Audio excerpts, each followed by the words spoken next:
देख रहे हैं अब तक न्यूज चैनल। या गोष्टी तुम्ही सगळ्या घालणार फक्त जाळ्या लावून देणार आहेत का? तुम्ही सांगा, तुम्ही लावून देणार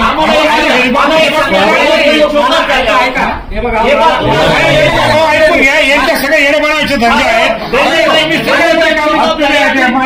सगळ्या शहराचा सत्यानाश करायला तुम्ही आहे।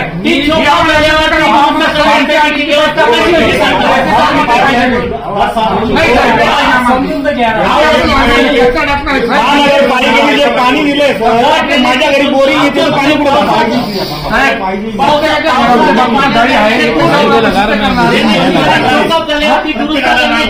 काय सर्वसाधारण साधा बाथरूम असला सर एक मिनट सुनो, आप मेरी बात सुनो। तो आपका बोलना ये है कि यहाँ से अगर 100 mm है, आगे जाके 150 mm हो रही, उसके आगे जाके 300 mm हो रही, बराबर है ना?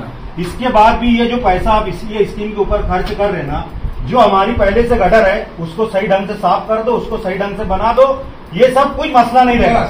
ये जो देखो घर बनाते हैं अपन 10 साल के अंदर 3 इंच की पाइप आती, वो 4 में जुड़ती, 4 वाली 6 में आके जुड़ती, 10 साल में वो तो फेल हो जाती, उसको तो फिर से अपने को रिपेयर करना पड़ता है।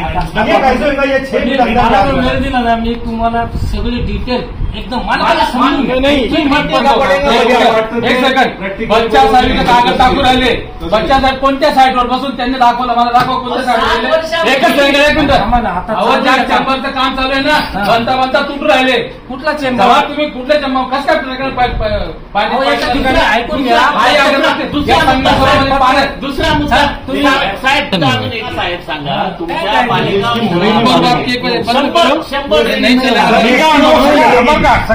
सगळ्यांच्या वतीने एक विनंती करतो, म्हणजे पूर्ण मालेगाव शहराच्या वतीने आम्हाला 6 इंची 8 इंची 10 इंची पाईपलाईन चालणार नाही, याच्यावर काय बोलायचं ते करा, डिझाईन पूर्ण मालेगाव शहर एक काम होऊ देणार नाही साहेब।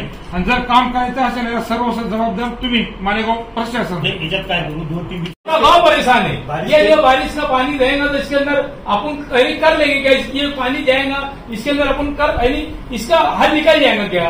इतना पैसा 100-500 करोड़ रुपए डालने के बाद 101% मैं बोलता हूँ खुला खुला। हाँ, बारिश के पानी का और इसका कोई भी संबंध नहीं है। नाही पाहिजे साहेब आम्हाला। तुम्ही याचा अर्थ तुम्ही जे बोलतायत ना, तुम्ही ठेकेदारची बाजू म्हणून बोलताय। आपको करिए जो पानी का बारिश का जो पानी का बढ़ता है ना, पहले हमारे को क्लियर करके दो, बाकी जो बाथरूम टॉयलेट का पानी है ना हम तब करेंगे जब तुम करेंगे।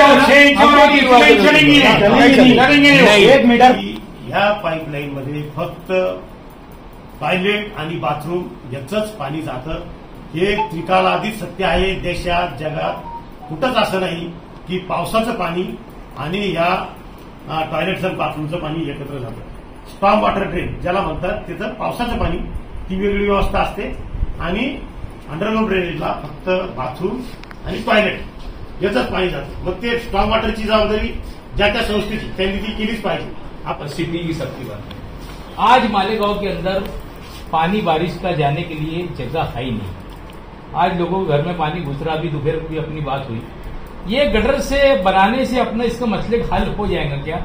एक सवाल का जवाब दे दो। पूरे मालेगांव की बात है क्या? उसके अंदर एक जन की बात नहीं है कि ये गटर का जो पानी हो रहा, तुम सिर्फ बाथरूम और टॉयलेट का ये सिस्टम निकाल रहे, जो दूसरा पानी बहता ये तो गटर वैसी ही रहेंगी, फिर वही गटर में कचरा लोग डालेंगे, वही गटर के अंदर कचरा निकालेंगे। इसका अर्थ क्या?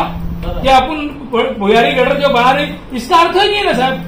समजा मी आता मालेगावचा रहिवासी आहे, माझ्या कॉलनीमध्ये तुम्ही 6 इंची गटर टाकताय, तुम्ही माझ्या कॉलनीतल्या माझ्या परिसरातल्या लोकांना बोलवलं का? त्यांना विचारलं का? किंवा स्थानिक तिथे जर वार्डाचा कोणी नगरसेवक असेल, लोकप्रतिनिधी असेल, तुम्ही त्यांना विचारलं का? म्हणजे ही तुमची मनमानी, ही दादागिरी, आणि ही दादागिरी तुम्ही कोणाच्या जीवावर करताय? ज्या मालेगावच्या जनतेने तुम्हाला सगळं भरभरून दिलं, त्या जनतेची तुम्ही फसवणूक करायची। आज तुम्ही मालेगावात आल्यानंतर सगळ्या लोकांना असं अपेक्षा तुमच्याकडनं की आयुक्त चांगले आहेत आणि आपल्या मालेगावचा विकास होईल। आता आम्ही याला विकास म्हणायचं का? 6 इंची लाईन म्हणजे काय? कोणाला विश्वासच न घेता तुम्ही हे सगळं प्लॅनिंग जर केलेलं आहे, तशा पद्धतीने केलेलं आहे। ही मालेगावची जनता तुम्हाला कोणालाच कधीच माफ करणार नाही। हे चुकीचं काम मालेगाव शहरात करू नका। याचं पुन्हा सर्वे करा। 6 इंची 8 इंची लाईन चालणारच नाही साहेब। 10 इंची 12 इंचीच्या पुढे लाईनी पाहिजे। म्हणजे आजचा प्रॉब्लेम असा आहे की आपण आता बऱ्याच ठिकाणी रस्त्यांवर आपलं निसर्गाचं पाणी असतं, ते पाणी त्याच्यात जाणार नाही, म्हणजे पाणी सोडायचं कुठे? सगळ्या ठिकाणी तेच प्रॉब्लेम आहे. पाऊस जर खूप झाला की रस्त्यावर पाणी असतं, मग आपल्या अधिकाऱ्यांना फोन करायची, गाडी मागवायची, ते पाणी उचलायचं. म्हणजे काय म्हणजे वर्षानुवर्ष हेच धंदे करायचे का? आणि आमच्या मोदी साहेबांनी जे दिले 520 रुपये कोटी मालेगावच्या जनतेसाठी दिले, ते का उधळपट्टी करण्यासाठी दिले नाही. त्याचं नियोजन तुम्हाला बदलावं लागणार आहे. जर नियोजन बदलत नसाल तर आम्ही पूर्ण म्हणजे सगळ्यांच्या वतीने सांगतो, मालेगाव शहरात हे काम कुठंच चालणार नाही. त्याला जबाबदार तुम्ही. कोई भी 2 वार्ड कंफर्म करो, वार्ड नंबर 1 या वार्ड नंबर 21, ये दोनों जो है आउटर एरिया. वार्ड नंबर 1 जो पप्पू दादा पवार साहब का वार्ड है वो, और दूसरा जो वार्ड नंबर 21 है, दोनों साइड के एरिया. पहले ये दोनों वार्ड में करके इसका रिजल्ट बताओ लोगों को. जब तक के रिजल्ट समझेंगे नहीं तो हम पब्लिक काम नहीं करने नहीं आएंगे, उसका रिजल्ट भी नहीं आएगा.